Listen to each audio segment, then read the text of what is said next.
எல்லாருக்கும் hi, welcome to அபியின் உலகம். இன்றைக்கி நம்ம சேனலில் சூப்பரான ஒரு ஈவினிங் டைம் ஸ்நாக் காரா வடை எப்படி பண்ணலாம் அப்படிங்கிறது பார்க்க போகிறோம்.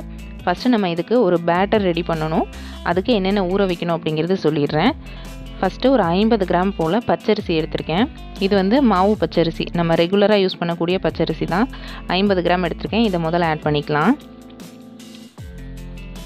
அடுத்ததான் இட்லிக்கு நம்ம சேர்க்கக்கூடிய இட்லி அரிசி, புழுங்கல் அரிசி ஒரு 50 கிராம் சேர்த்துருக்கேன். ரெண்டும் ஈக்குவல் ரேஷியோவில் இருக்க மாதிரி பார்த்துக்கோங்க.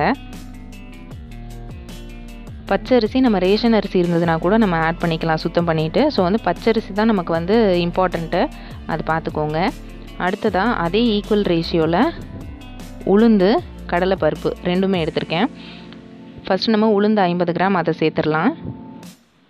அடுத்ததாக கடலைப்பருப்பு, இதுவும் 50 கிராம் எடுத்திருக்கேன். இதையும் சேர்த்துக்கலாம். இது நாலுமே ஈக்குவல் ரேஷியோவில் இருக்கிற மாதிரி பார்த்துக்கோங்க. எந்த கப்பில் நீங்கள் அளந்து எடுத்துக்கிறீங்களோ அதே கப்பில் ஈக்குவல் குவான்டிட்டியில் 4 பொருளையுமே அளந்து சேர்த்துக்கோங்க. இப்போ இதை நம்ம நல்லா அலசி சுத்தம் பண்ணிவிட்டு ஊற வச்சுக்க போகிறோம். இது வந்து ஒரு 2லேருந்து 3 மணி நேரம் நல்லா நமக்கு ஊறி வரணும். இது கூடவே ஒரு 3 வரமிளகாய் சேர்த்து ஊற போட்டு வச்சுக்கலாம். இது ஒரு 3 மணி நேரம் இருக்கட்டும். இப்போ ஒரு 3 மணி நேரம் ஆயிருக்கு. மிக்ஸி ஜாரில் இந்த காரா வடைக்கு தேவையான சால்ட் ஆட் பண்ணிக்கிறேன். கூடவே நம்ம ஊற போட்டு வச்சுருக்க அரிசி, பருப்பு, உளுந்து, வரமிளகாய் 3யுமே சேர்த்து ரொம்ப தண்ணியாக இல்லாத மாதிரி ஒரு பேட்டர் அரைச்சி எடுத்துக்கலாம். இதை அரைக்கிறப்ப கொஞ்சம் கொஞ்சமாக தண்ணி தெளித்து முடிஞ்ச வரை நைஸாக நம்ம அரைச்சி எடுத்துக்கணும். மாவோட கன்சிஸ்டன்சி பார்த்திங்கன்னா இந்த மாதிரி இருக்கணும். கரண்டியில் எடுத்து நம்ம கீழே விடுறப்ப இந்த மாதிரி மடிப்பாக மாவு வந்து நமக்கு விழுகணும், ரிப்பன் பதத்தில். அதே மாதிரி ரொம்ப மையாக அரைக்காமல் இந்த மாதிரி லைட்டாக குறப்பாக அரைச்சி எடுத்துக்கணும். நம்ம தோசைக்கெல்லாம் அரைப்போம் இல்லையா, அதே மாதிரி அரைச்சி எடுத்துக்கணும். இந்த மாவு நம்ம கிரைண்டரில் தான் அரைக்கணும் அப்படிங்கிறதுலாம் இல்லை, மிக்சியில் சேர்த்தே அரைச்சா நல்லா வரும். இது கூட நம்ம ஒரு சில பொருள் சேர்க்க போகிறோம். அது என்னங்கிறது இப்போ பார்க்கலாம். ஒரு 2 வெங்காயம் மீடியம் சைஸ்டு, அதை வந்து நான் சாப் பண்ணி எடுத்து வச்சுருக்கேன். அதை இப்போ இதில் சேர்த்துக்கலாம். ஆல்ரெடி நம்ம வரமிளகாய் சேர்த்து தான் அரைச்சிருக்கிறோம், அதனால் காரம் செக் பண்ணிக்கோங்க. கூடவே நம்ம கடலைப்பருப்பு சேர்த்துருக்கிறதால கொஞ்சம் போல் பெருங்காயத்தூள் ஒரு 1/4 டீஸ்பூன் சேர்த்துக்கிறேன். இந்த டைமில் உப்பு, காரம் எல்லாமே செக் பண்ணிக்கோங்க. வேணும்னா கொஞ்சம் போல் தனி மிளகாய்த்தூள், சால்ட் ரெண்டுமே நம்ம ஆட் பண்ணிக்கலாம். இது பாருங்கள், நம்ம பணியாரம்லாம் ஊற்றுவோம் இல்லையா, அந்த மாதிரி ஆயில் நல்லா ஹீட் பண்ணிவிட்டு அதில் ஒரு கரண்டியாக ஊற்றி எடுத்துக்க போகிறோம். இது வந்து ஒன்றா தான் ஊற்றணும் அப்படிங்கிறது இல்லை, நம்ம ஒரு 4-5 சேர்ந்தாப்பில் கூட ஊற்றி எடுத்துக்கலாம். நான் ஆயில் கம்மியாக வச்சுட்டு ஒன்றா ஊற்றி எடுத்துக்க போகிறேன். இது பாருங்கள், நம்ம ஊற்றுனதுக்கப்புறமா அதுவே மேலே எலும்பி வரும். வந்ததுக்கப்புறமா அடுத்த சைடை நம்ம டர்ன் பண்ணி போட்டுக்கலாம். அதே மாதிரி இந்த காரா வடை நமக்கு பர்ஃபெக்டாக வட்டமாக வரணும் அப்படிங்கிறதுலாம் கிடையாது. இது வந்து விதவிதமான ஷேப்பில் தான் வரும். அதுதான் இதோட ஸ்பெஷாலிட்டியே. இதில் எந்த அளவுக்கு நம்ம வெங்காயம் நிறையா சேர்க்குறோமோ அந்த அளவுக்கு நல்லா டேஸ்டியாக இருக்கும்.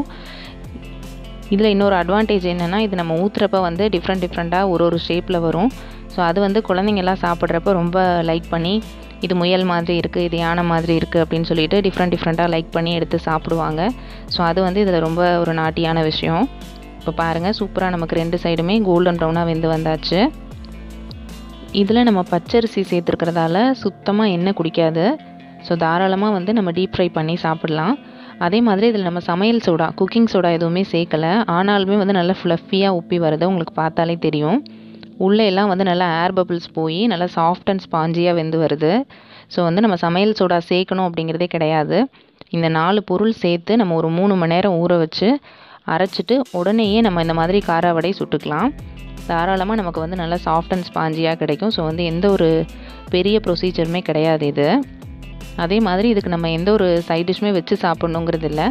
வெங்காயம் மாத்திரம் நிறையா போட்டு கொஞ்சம் மிளகாய்த்தூள் கூட போட்டு ப்ளைனாகவே சாப்பிட்லாம். ரொம்ப சூப்பராக இருக்கும் டேஸ்ட்டு.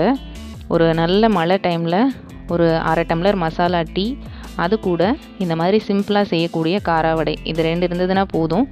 அந்த ஈவினிங் வந்து நல்லா ஃபுல்ஃபில்லாக இருக்கும். இப்போ பாருங்கள், நான் உள்ளே உங்களுக்கு ஓப்பன் பண்ணி காட்டுறேன். நல்லா சுட சுட இருக்குது, நல்லா ஸ்பாஞ்சியாகவுமே இருக்குது. இந்த டைமில் ஒரு சின்ன டிப் என்னென்னா, நீங்கள் மிக்சியில் அரைக்கிறப்ப கொஞ்சம் தண்ணி அதிகமாகிடுச்சு அப்படின்னா ஒரு 1 டீஸ்பூன் பச்சரிசி மாவு, 1 டீஸ்பூன் கடலை மாவு ரெண்டுமே ஈக்குவல் ரேஷியோவில் சேர்த்துட்டிங்கன்னா அந்த எக்ஸஸாக இருக்கக்கூடிய தண்ணியை அப்சர்வ் பண்ணிடும். ஸோ வடை வந்து எண்ணெய் குடிக்காமல் ரொம்ப டேஸ்டியாக கிடைக்கும்.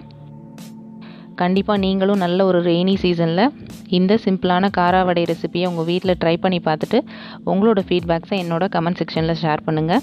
வீடியோஸ் பிடிச்சிருந்தா நம்ம சேனல் அபியின் உலகம்க்கு மறக்காமல் சப்ஸ்கிரைப் பண்ணிவிட்டு உங்கள் ஃப்ரெண்ட்ஸ் அண்ட் ஃபேமிலிக்கு ஷேர் பண்ணிடுங்க. தேங்க்யூ.